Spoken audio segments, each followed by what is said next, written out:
ಜೈ ಶ್ರೀರಾಮ್. ನೀವು ನೋಡ್ತಾ ಇದ್ದೀರಾ ಟಿವಿ ವಿಕ್ರಮ. ನಾನು ಸೌಮ್ಯ ಸನಾತನಿ. ನಮ್ಮ ಟಿವಿ ವಿಕ್ರಮದ ಎಲ್ಲ ಕಾರ್ಯಕ್ರಮಗಳ ನೋಟಿಫಿಕೇಶನ್ ನಿಮಗೆ ಸಿಗಬೇಕಂತ ಹೇಳಿದ್ರೆ ನಮ್ಮ ಟಿವಿ ವಿಕ್ರಮ ಚಾನಲ್ ಅನ್ನ ಸಬ್ಸ್ಕ್ರೈಬ್ ಮಾಡಿ, ಹಾಗೆ ಬೆಲ್ ಬಟನ್ ಕ್ಲಿಕ್ ಮಾಡೋದನ್ನ ಖಂಡಿತ ಮರಿಬೇಡಿ. ವೀಕ್ಷಕರೇ, ಮೋದಿ ಹಾಗೂ ಅಮಿತ್ ಶಾ ರಾಜಕೀಯದ ಚದುರಂಗದ ಆಟದಲ್ಲಿ ಇವರನ್ನ ಮೀರಿಸೋದಕ್ಕೆ ಸದ್ಯಕ್ಕಂತೂ ಯಾರಿಂದಲೂ ಸಾಧ್ಯ ಇಲ್ಲ. ನೋಡಿ, ತುಂಬಾ ರಾಜಕಾರಣಿಗಳು ಬರ್ತಾರೆ, ಇಡೀ ಸಿಸ್ಟಮ್ ಅನ್ನ ಸರಿ ಮಾಡ್ತೀನಿ ಅಂತ. ಅದರಲ್ಲಿ ಕೆಲವರು ದೊಡ್ಡ ಕಳ್ಳರಾಗ್ತಾರೆ, ಇನ್ನು ಕೆಲವರಿಗೆ ಹೆಂಗ್ ಸರಿ ಮಾಡ್ಬೇಕು ಅಂತ ಗೊತ್ತಾಗದೆ ಸೈಲೆಂಟ್ ಆಗ್ಬಿಡ್ತಾರೆ. ಯಾಕಂದ್ರೆ ಸುತ್ತಲೂ ತೋಳ ನರಿಗಳು ಇರುವಾಗ ಒಂದೊಂದು ಹೆಜ್ಜೆ ಇಡೋದು ಕೂಡ ಅಷ್ಟು ಸುಲಭ ಅಲ್ಲ. ಆದ್ರೆ ಈ ಜೋಡಿ ಕೃಷ್ಣ ಮತ್ತು ಅರ್ಜುನನಂತೆ ಬರ್ತಾರೆ. ದೇಶದ ರಾಜಕೀಯವನ್ನ ಎಲ್ಲಿಂದ ಸರಿ ಮಾಡಬೇಕು, ಹೇಗೆ ಸರಿ ಮಾಡಬೇಕು ಅನ್ನೋದು ಇವರಿಗೆ ಚೆನ್ನಾಗಿ ಗೊತ್ತಿದೆ. ಯಾವ ಟೈಮ್ಗೆ ಯಾವ ದಾಳ ಉರುಳಿಸಬೇಕು ಅನ್ನೋದನ್ನ ಅರ್ಥ ಮಾಡ್ಕೊಂಡಿದ್ದಾರೆ.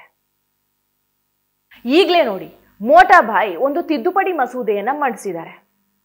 ಸಂವಿಧಾನದ 130ನೇ ಕಾಯ್ದೆಯ ತಿದ್ದುಪಡಿ ಮಸೂದೆಯನ್ನ ಸದನದಲ್ಲಿ ಅಮಿತ್ ಶಾ ಅವರು ಮಂಡಿಸಿದಾಗಲೇ ಸದನದಲ್ಲಿ ಅದಕ್ಕೆ ವಿರೋಧ ಕೂಡ ಶುರುವಾಗಿತ್ತು. महोदय, मैं प्रस्ताव करता हूं कि भारत के संविधान का संशोधन करने वाले विधेयक को पुनर्स्थापित करने की अनुमति दी जाए। महोदय, मैं प्रस्ताव करता हूं कि जम्मू कश्मीर पुनर्गठन अधिनियम 2019 का संशोधन करने वाले विधेयक को पुनर्स्थापित करने की अनुमति दी जाए। महोदय, मैं प्रस्ताव करता हूं कि संघ राज्य क्षेत्र शासन अधिनियम 1963 का संशोधन करने वाले विधेयक को पुनर्स्थापित करने की मंजूरी दी जाए।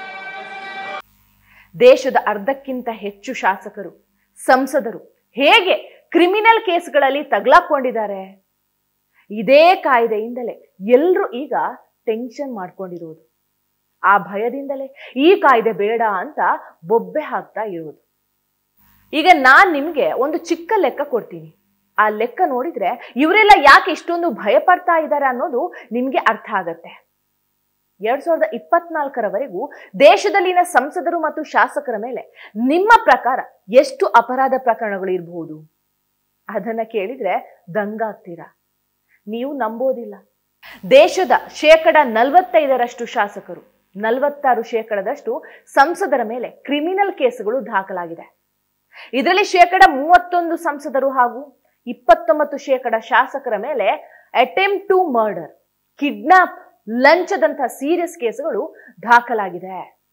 ಇದು ದಿನದಿಂದ ದಿನಕ್ಕೆ ಹೆಚ್ಚಾಗ್ತಿದೆಯೇ ಹೊರತು ಕಡಿಮೆ ಆಗ್ತಾ ಇಲ್ಲ. ನೋಡಿ, ಇದೇ 2009ರಲ್ಲಿ ಅಂದ್ರೆ 15 ವರ್ಷದ ಹಿಂದೆ 30% ಸಂಸದರ ಮೇಲೆ ಕ್ರಿಮಿನಲ್ ಪ್ರಕರಣ, ಹಾಗೆ 14% ಸಂಸದರ ಮೇಲೆ ಗಂಭೀರ ಪ್ರಕರಣಗಳು ಇದ್ವು. ಅದೇ 2019ರ ಹೊತ್ತಿಗೆ 43% ಸಂಸದರು ಕ್ರಿಮಿನಲ್ ಪ್ರಕರಣಗಳನ್ನ ಹೊಂದಿದ್ದಾರೆ. ಹಾಗೆ 29% ಸಂಸದರ ಮೇಲೆ ಗಂಭೀರ ಪ್ರಕರಣ ಇದೆ. ಅದೇ 2024ರ ಹೊತ್ತಿಗೆ 46% ಸಂಸದರು ಕ್ರಿಮಿನಲ್ ಪ್ರಕರಣಗಳನ್ನ, 31% ಗಂಭೀರ ಆರೋಪ ಹೊಂದಿದ್ದಾರೆ. ಇದನ್ನ ಯಾಕೆ ಪದೇ ಪದೇ ಇಷ್ಟು ಕ್ಲಿಯರ್ ಆಗಿ ಹೇಳ್ತಾ ಇದ್ದೀನಿ ಅಂದ್ರೆ ನಿಮ್ಗೆ ಅರ್ಥ ಆಗ್ಲಿ ಅಂತ. ಯಾಕಂದ್ರೆ ಇದು ಸಾಧಾರಣ ಅಂಕಿಅಂಶ ಅಲ್ಲ. ಲೆಕ್ಕ ಹಾಕಿ, ಕಳೆದ 15 ವರ್ಷಗಳಲ್ಲಿ ಕ್ರಿಮಿನಲ್ ಪ್ರಕರಣ ಹೊಂದಿರುವಂತಹ ಸಂಸದರ ಸಂಖ್ಯೆ 16% ಜಾಸ್ತಿ ಆಗಿದೆ. ಅದೇ ರಾಜ್ಯದಲ್ಲಿ ಶಾಸಕರ ವಿರುದ್ಧದ ಕ್ರಿಮಿನಲ್ ಪ್ರಕರಣಗಳಲ್ಲಿ ರಾಜ್ಯಗಳ ರ್ಯಾಂಕಿಂಗ್ ನೋಡೋದಾದ್ರೆ ಮೊದಲನೇ ಸ್ಥಾನದಲ್ಲಿ ಇರೋದು ಆಂಧ್ರ ಪ್ರದೇಶ, ಕೇರಳ 2ನೇ ಸ್ಥಾನದಲ್ಲಿದೆ, ತೆಲಂಗಾಣ 3ನೇ ಸ್ಥಾನದಲ್ಲಿದ್ರೆ, ಬಿಹಾರ 4ನೇ ಸ್ಥಾನದಲ್ಲಿದೆ. ಈಗ ಮಹಿಳೆಯರಿಗೆ ಸಂಬಂಧಿಸಿದ ಅಪರಾಧ ಪ್ರಕರಣಗಳ ಬಗ್ಗೆ ರಾಜ್ಯವಾರು ರ್ಯಾಂಕಿಂಗ್ ನೋಡೋದಾದ್ರೆ ಫಸ್ಟ್ ಪ್ಲೇಸ್ ಪಶ್ಚಿಮ ಬಂಗಾಳಕ್ಕೆ ಇದೆ. ವರೆ ವಾ ದೀದಿ, ದೇಶದಲ್ಲಿ ನಾನೊಬ್ಳೆ ಮಹಿಳಾ ಸಿಎಂ ಅಂತ ಹೇಳಿ ಮಹಿಳೆಯರ ಮೇಲೆ ಇಷ್ಟೊಂದು ದೌರ್ಜನ್ಯವ? ಒಬ್ಬ ಮಹಿಳಾ ಸಿಎಂ ಇರೋ ರಾಜ್ಯದಲ್ಲೇ ಹಿಂಗಾದ್ರೆ ಕಥೆ ಏನು? ಇನ್ನು 2ನೇ ಸ್ಥಾನದಲ್ಲಿ ಆಂಧ್ರ ಪ್ರದೇಶ. ಇದು ಮಹಿಳೆಯರ ಮೇಲೆ ಶಾಸಕರು ದೌರ್ಜನ್ಯ ಎಸಗಿದಂತಹ ಆರೋಪ ಪಟ್ಟಿಯ ರ್ಯಾಂಕಿಂಗ್. ಶಾಸಕರು, ಸಂಸದರ ಕತೆ ಬಿಡಿ, ಮುಖ್ಯಮಂತ್ರಿಗಳ ಕತೆ ನೋಡಿ. ದೇಶದ 40% ಮುಖ್ಯಮಂತ್ರಿಗಳ ವಿರುದ್ಧ ಕ್ರಿಮಿನಲ್ ಕೇಸುಗಳು ದಾಖಲಾಗಿದೆ. 33% ಮುಖ್ಯಮಂತ್ರಿಗಳ ವಿರುದ್ಧ ಕೊಲೆ ಪ್ರಯತ್ನ, ಅಪಹರಣ, ಹಾಗೆ ಭ್ರಷ್ಟಾಚಾರದಂಥ ಗಂಭೀರ ಆರೋಪ ಇದೆ. ಅದರಲ್ಲಿ ತೆಲಂಗಾಣ ಮುಖ್ಯಮಂತ್ರಿ, ಅದೇ ರೀತಿ DK ಶಿವಕುಮಾರ್ ಅವರ ಶಿಷ್ಯ ರೇವಂತ್ ರೆಡ್ಡಿ ವಿರುದ್ಧ ಅತೀ ಹೆಚ್ಚು ಅಂದ್ರೆ 89 ಕೇಸುಗಳಿದೆ.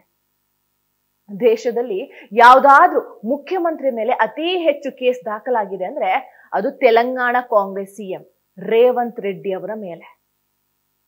ಯೋಚನೆ ಮಾಡಿ, ದೇಶದಲ್ಲಿ ರಾಜಕಾರಣಿಗಳು ತಮ್ಮ ಅಧಿಕಾರವನ್ನ ಹೇಗೆ ದುರುಪಯೋಗ ಮಾಡ್ತಾ ಇದ್ದಾರೆ ಅನ್ನೋದನ್ನ.